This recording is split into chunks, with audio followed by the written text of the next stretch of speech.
Welcome to Renegade Thinkers Unite, featuring the sharpest minds in marketing, inspirational case histories, and weekly insights you can apply to your business. Find out why top CMOs rank this podcast among their favorites. Now, here's your host, Chief Marketing Renegade, Drew Nizer. Let's play a quick word association game. When I say the words health insurance, what comes to mind?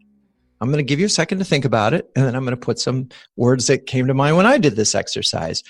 Expensive, complicated, controversial. Some of you might even say annoying.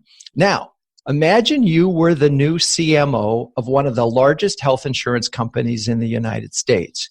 Where would you start?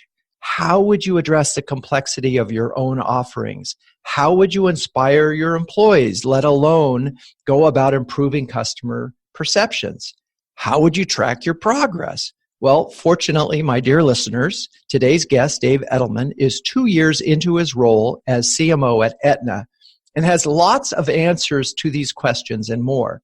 Now, before we get into it, I wanted to encourage you all to listen to Nadine Dietz's interview with Dave on her podcast. It's called CMO Moves, since I'm going to skip some of the background things that Nadine covered so that we can dive into some of the strategy behind the strategy and some of the thinking behind that Dave mentions in that show. So, alrighty then, Dave, welcome to Renegade Thinkers Unite. Pleasure to be here, Drew.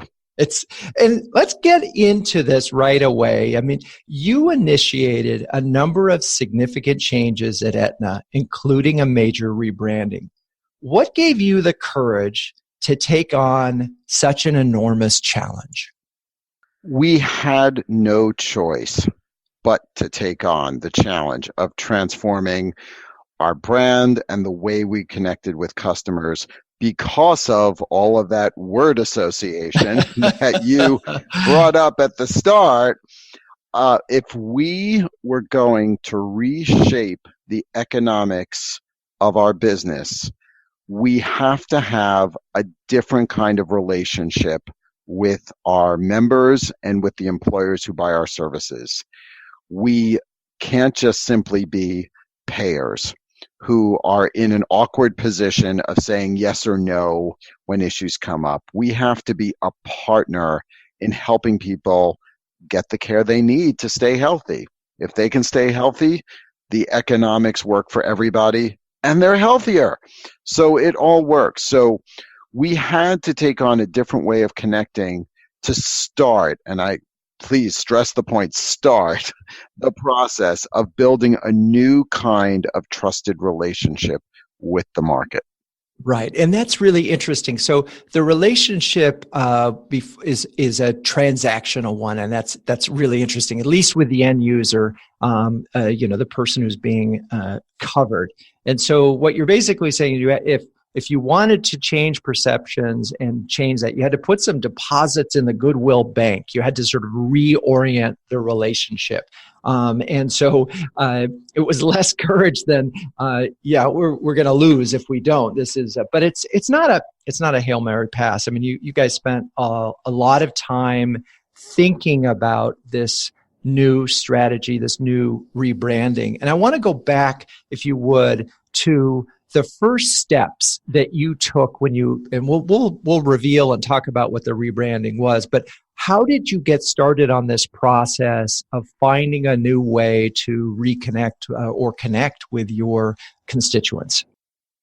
We needed to find the hooks where people would trust us to do more.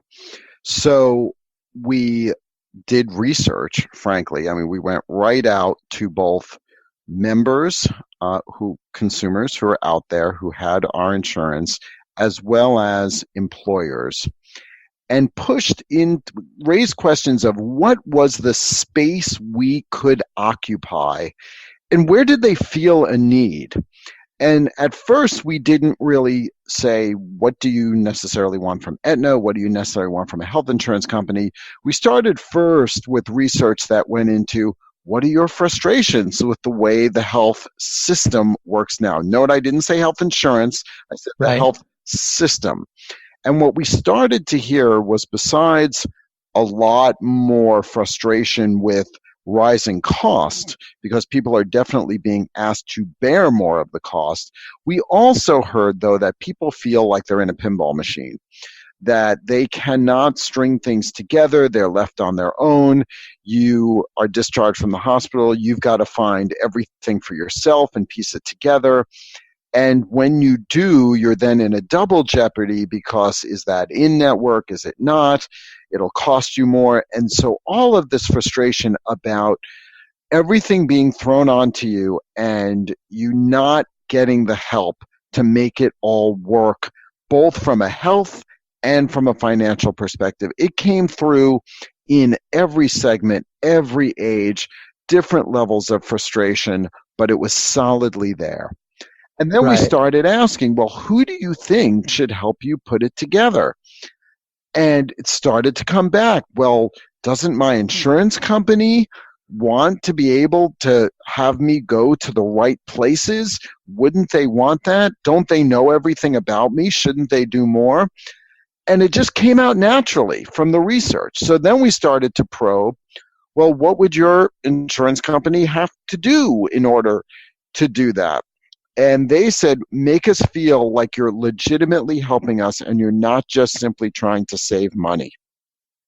Interesting. Okay, I want to break a couple things down before we get too far along on that. So what's interesting to me, one, is that you broaden the frame of reference to have the discussion. I think that's really interesting as you try to redefine your brand. Sometimes you have to redefine the world that you exist in. And also, it allowed you to have a more open conversation, because if you'd just gone straight to health insurance, it probably would have gone negative pretty fast. So you could talk on this broader level. So really interesting.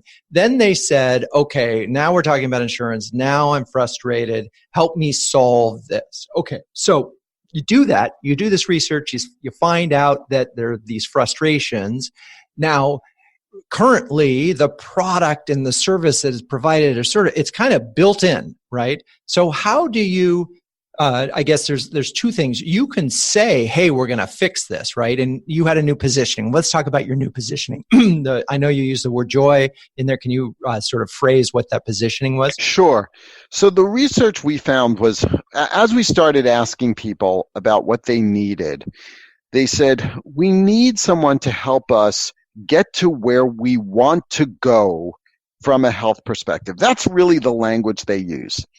We turn that into that people have ambitions for what they want to do with their health. They want to be able to get out every day and walk the dog. They may want to do something more ambitiously athletic. People have ambitions, and those ambitions bring them joy. And so if we can help people realize the joy of achieving their health ambitions, that would be a powerful enabler for what they feel they have to get from the healthcare system that they're not right now. Okay. And I love that.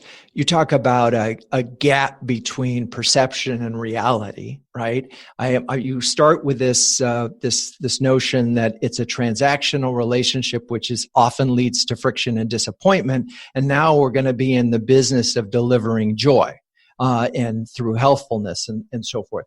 How did you make sure that as an organization, because that's not, you could just start saying that, but if nothing changed, it won't be real, right? How did you as an organization sort of say, oh, they want that, we could do that, we have to transform a little bit to match that? Was there a lot of talk about that and how you could sort of back that up and deliver that? Absolutely. And it's not just transform a little bit, it's transform quite a bit. It's a very broad range of changes that people wanted to make. It was a question of, could we, from a market perspective, would they give us license to do that?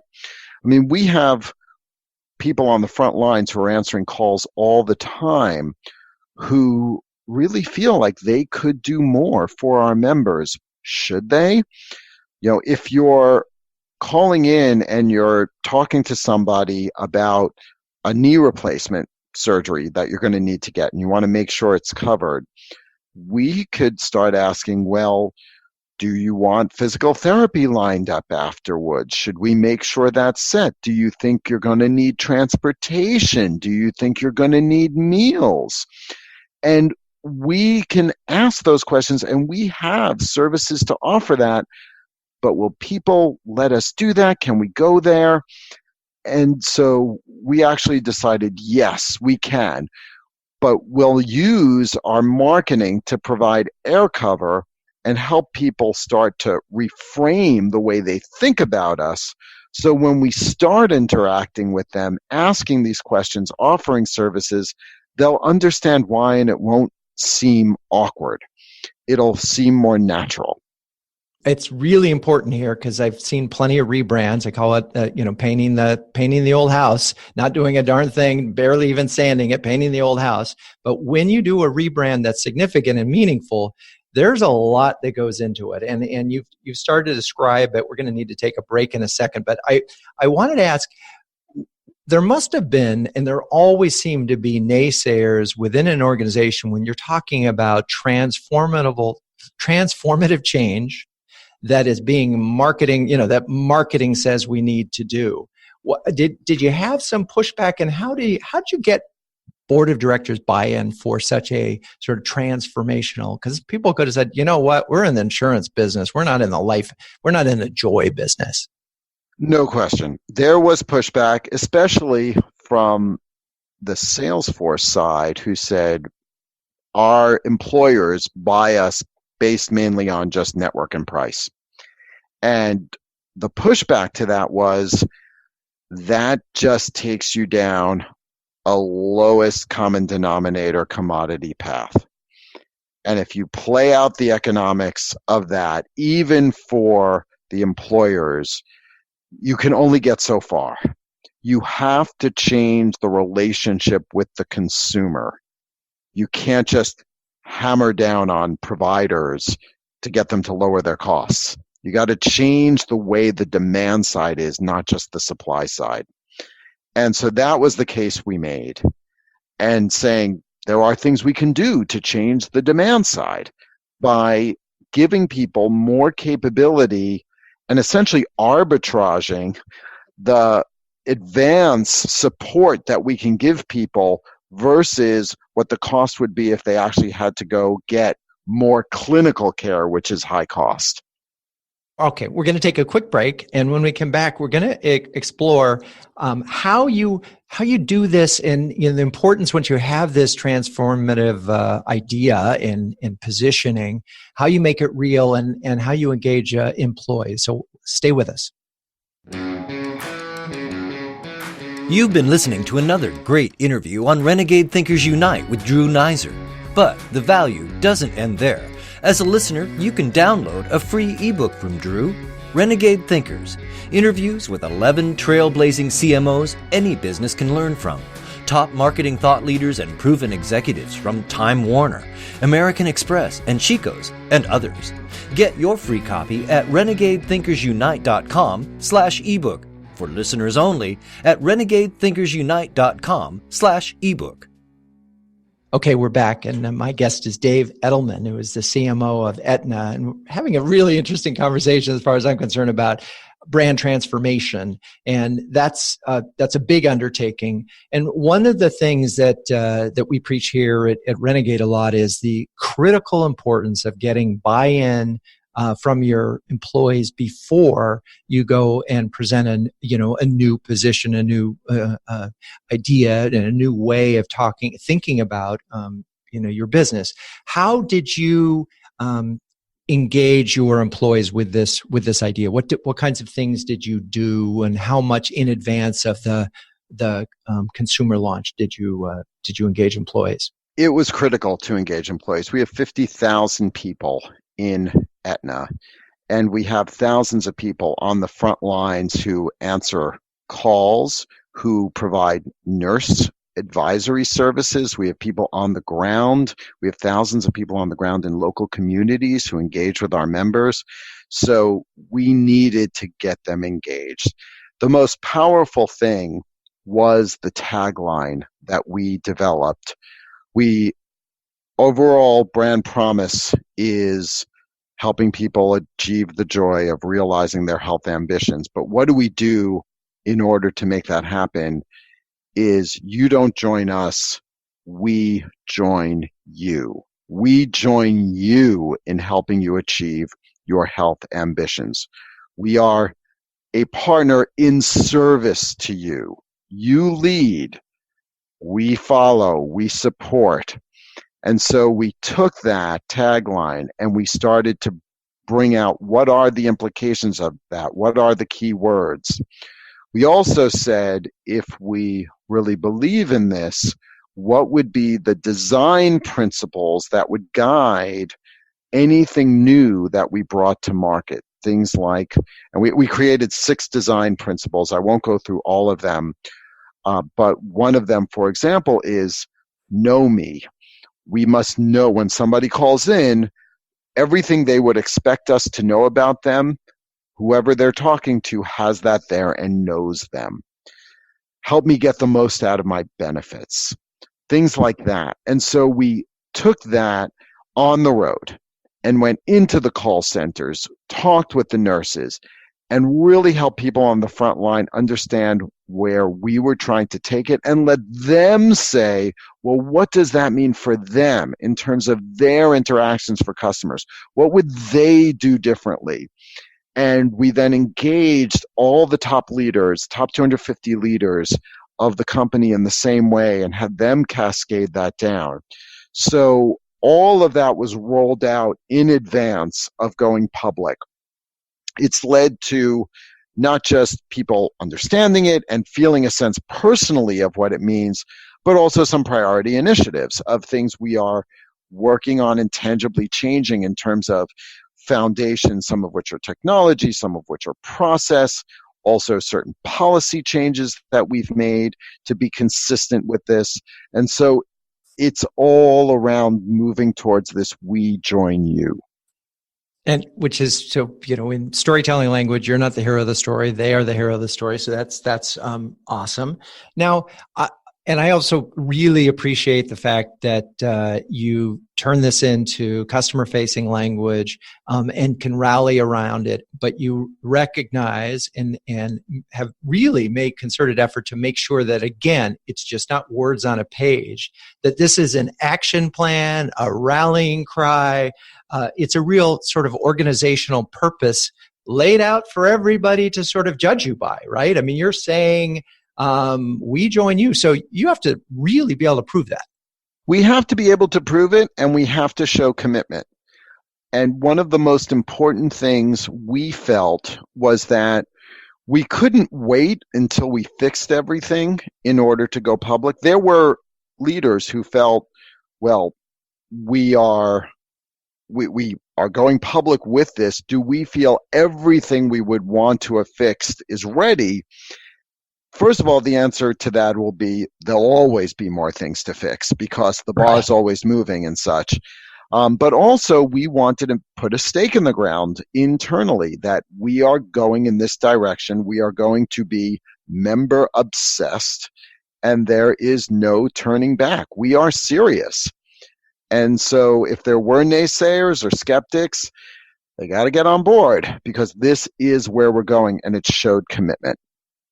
Well, and it's so funny as you're talking. I'm immediately recalling. I'm listening to Doris Kearns Goodwin's latest book on leadership, and she's telling the story of Lincoln, who has written the Emancipation Proclamation. He has it. He's shared it with his cabinet. He's not saying to them, "Hey, should I do this?" But let me know what you think of the words on the page and so forth. They all voice their opinion, and he's ready to go. But his Seward, one of his Secretary of State, says, I'm fully behind you here, but I think you should wait. And you should wait for just a little bit when there's a moment that you can tag it to. But nonetheless, he didn't say, it's not an if, it's just a when. And that was the only sort of, as a leader, he went in and he said, here's where we're going. This is critical. We can't achieve our goals without it. But anyway, timing. So I digress. But it's an interesting story and an interesting predicament because you, in effect, needed to transform the organization. And you had to put a stake in the ground and say, hey, this is what we're going to do. We're not perfect, but we're charging and we're going to go do it. And what I love about the idea and what it would like to encourage the listeners to do is when you put forth the right idea, it holds everybody's, if you will, feet to the fire. It says, we're going to be this organization and we're going to get there and hopefully you'll feel aligned with the mission. So about how long did it take for the whole internal before you launched it externally? Well, we moved pretty quickly. It was about 6 months. 6 months is about right. Yeah. And that's, people find that surprising. Sometimes they only give a few weeks and it's just not enough. And particularly with an organization of your size. Yeah. Okay. So you go to your employees, you get them excited about this. You go to, the nurses, you get them excited about this. So there must have been some operational things that, again, you talked about a little bit, but touch on where does the Office of the Consumer fit into this? Sure. So under my leadership is what we call the Office of the Consumer, which is in charge of the move overall towards improving the member experience. And we measure NPS, Net Promoter Score, as one of our key targets that help us show progress. We are also, though, tracking specific measures of specific initiatives. So we have done things that look at what are the biggest satisfiers, dissatisfiers, what percent of our base is affected by those. And we found out things, for example, like one of the most important moments is onboarding. So when you first start, especially if you're a new customer into the brand, it almost seems obvious, but in traditional health insurance, when you come on board, you get bombarded with random stuff. You get a letter here, you get a letter there, you get a card, you get pushed to sign up online, and there's not necessarily a sense of welcome to the brand. Here is everything you have. You are now a member. And I have to say, always in my imagination goes way back to when American Express had the privileges of membership. I always loved that campaign. I always thought it was distinctive. And that's the way we have really thought about it, is making sure people understand the privileges of membership with Aetna and all the things they get and help understand how it works, what they can take advantage of. So we've done things like personalized videos. When people are onboarded, they get, we have a video that we give them that is totally personalized to them and their benefits. And we use technology Sunday Sky for that. So there are things we're doing to tangibly change the experience, and the Office of the Consumer guides that. Got it. Okay. You mentioned measurement, and one of the things, and we talked about employee engagement, and I meant to ask you, do you measure employee engagement as well? Well, there's a lot of different degrees of employee engagement. There's a core survey we do and have always done about employee engagement in general. In the company. So their belief in our strategy, their sense of commitment to our mission, their recommendation, their desire to recommend us as an employer to others. That is something we do always track. It's a major push every year when we do the employee engagement survey to get as close to 100% participation as possible. And as a leadership team, we really analyze the feedback and come up with action plans to deal with areas that we don't think are resounding.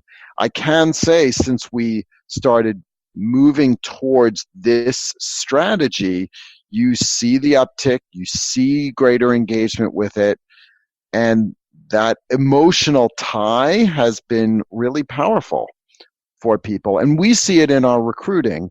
I mean, we've grown our marketing organization pretty dramatically since I came in 2 years ago. And this sense of mission is a powerful magnet for people who want to engage in helping to change healthcare. Amazing. And I want to dig into that. We're going to take a quick break and we'll be right back. Hey, it's Drew. I wanted to use this break to ask you a single question. Are you a courageous marketer? Do you have the courage to go to your board of directors and say, marketing could drive the growth of this company? We just need 3 times the budget. Do you have the courage to take the big idea that you already have and extend it internally and externally through influencers, through the media, through all of your content?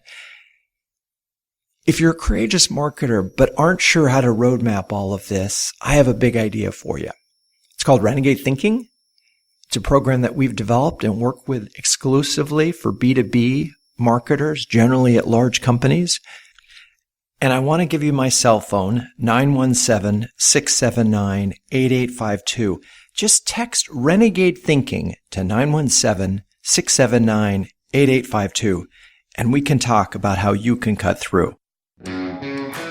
Okay, we're back for the last segment of my interview with Dave Edelman, CMO of Aetna. And we were just talking about the power of they took 6 months to get their employees onboarded and excited about it. And the benefit is not just that your employees are happier with their jobs and therefore in theory are delivering on the new mission of the organization, but it also makes it easier to recruit. And when marketing is working right, that's what happens.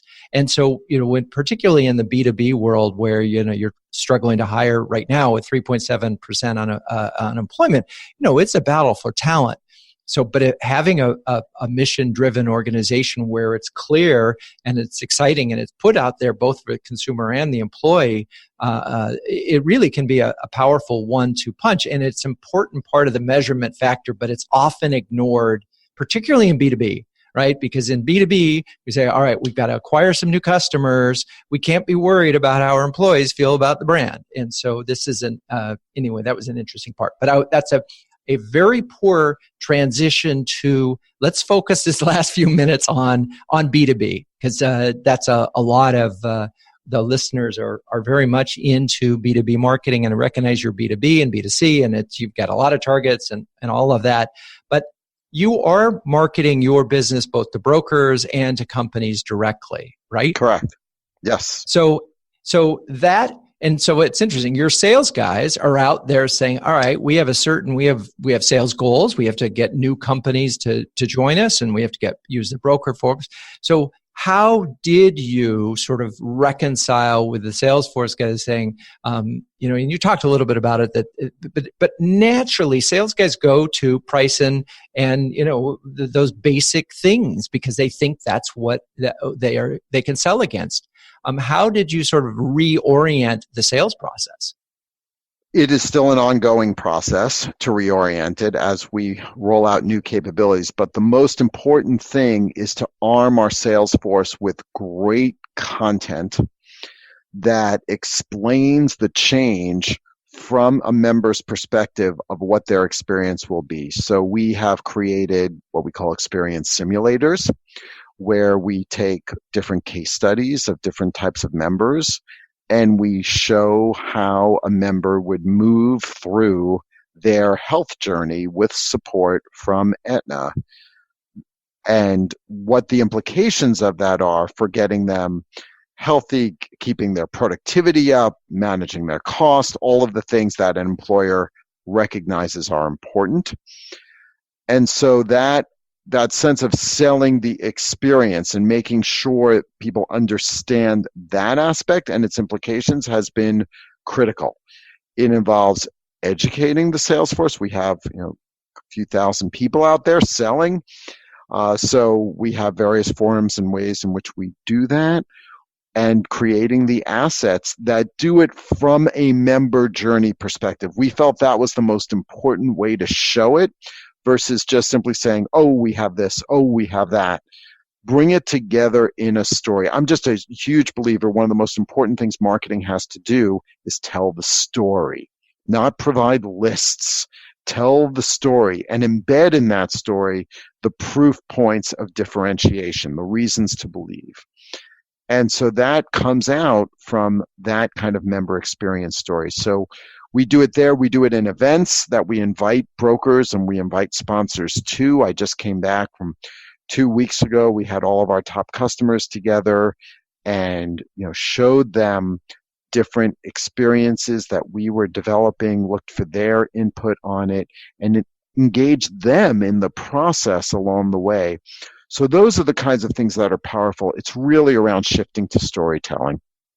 So interestingly, I'm just thinking about it as a small business, but if you own a company or you run a company, you want satisfied employees, and obviously you don't want to have a health insurance provider that is hard for your employees to deal with, even if it has the lowest cost or whatever. So that's an interesting part. In some ways, your brand, you're Intel Inside for a lot of companies. And so if it's a good experience, it's good for their company.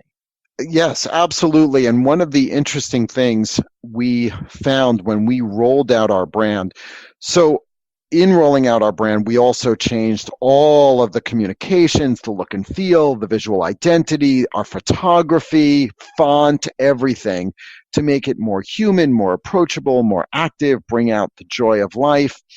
And as we rolled it out to our customers and the employers saw it, they were excited and said, we want this, because they want to share that material with their employees so that their employees get excited and see the brand that they are offering to their employees. Because you're right, it is a reflection of you as an employer, what you offer to your employees. So the brand was actually a really great asset in and of itself for employers as well. Interesting. And I'm picking up on something, and I'm going to put words in your mouth, and you can correct me if I'm wrong, but in this world of content overload, having content that is of higher value and higher quality, obviously it should help you stand out, but it sounds like you redid everything and redesigned it and made it more user friendly, made it story oriented, and that enabled and got your customers to actually share it with their employees or your brokers to share it and so forth. So better content equals better engagement.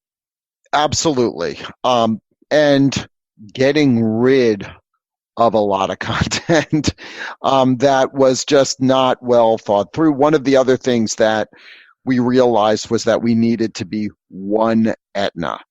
And previously, every division within Aetna had their own stuff going on, different look and feels, different contacts that they were sending.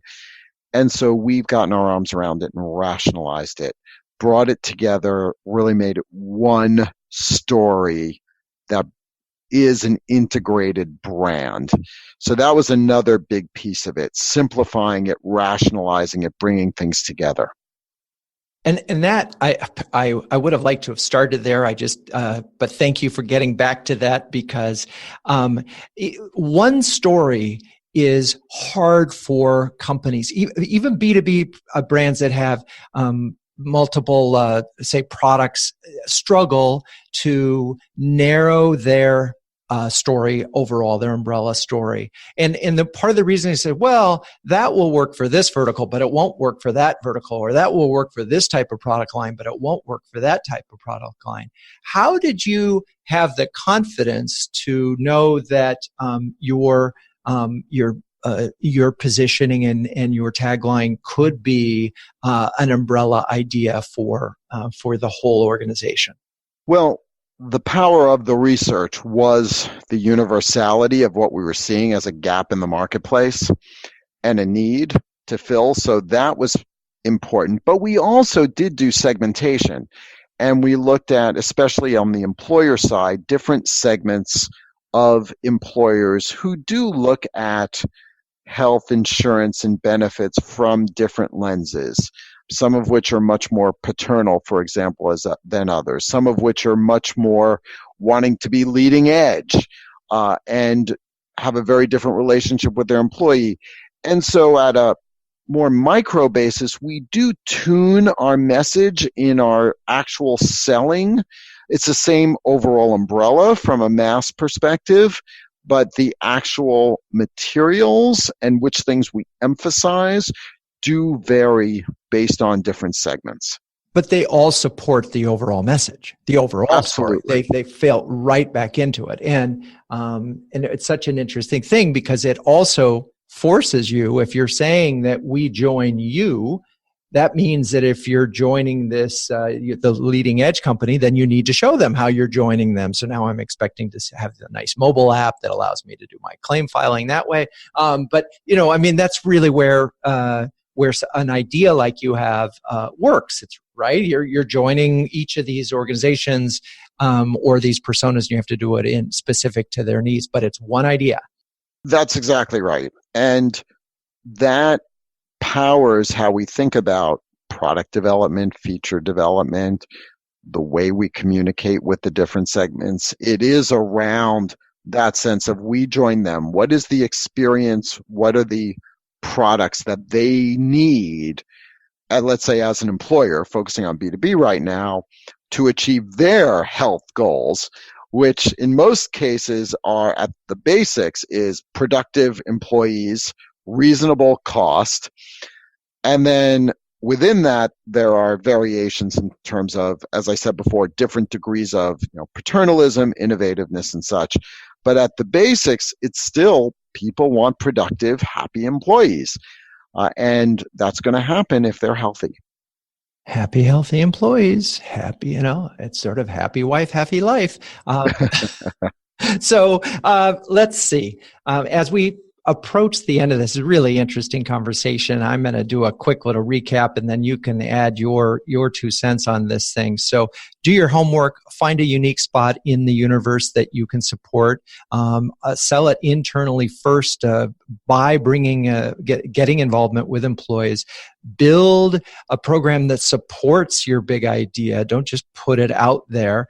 And then, you had so many other elements that I love that I'm just going to skip right over because we already covered them. So tell me what you think the biggest lessons of this so far have been for you. The biggest lesson is to make it not just a marketing thing.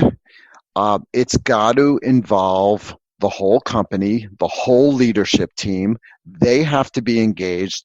You as a CMO have to personally invest in every other senior leader, build a bridge, build the credibility, make sure they understand what you're doing in terms of research, where you're going, what the implications are for them, partner together and bring them along.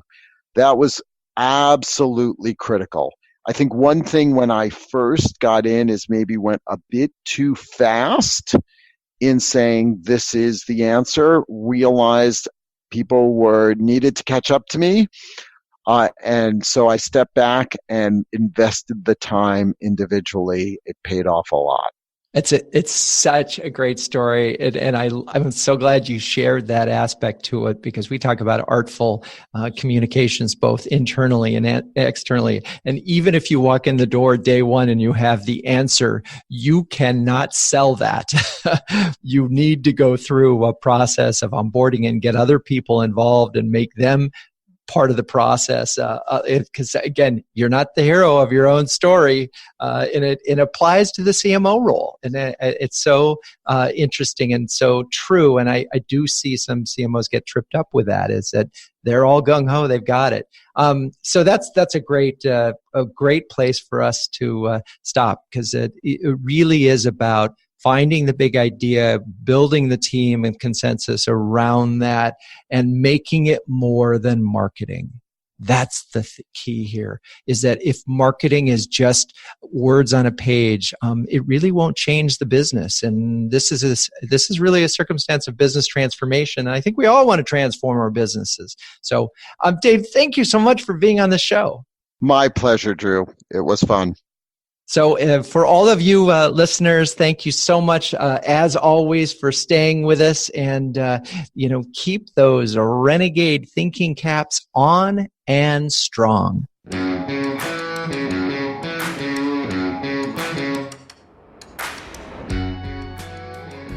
This has been Renegade Thinkers Unite, but it doesn't end there. Just go to renegadethinkersunite.com for more and subscribe to the show. That way, you'll never miss an episode. We'll talk with you next time on Renegade Thinkers Unite.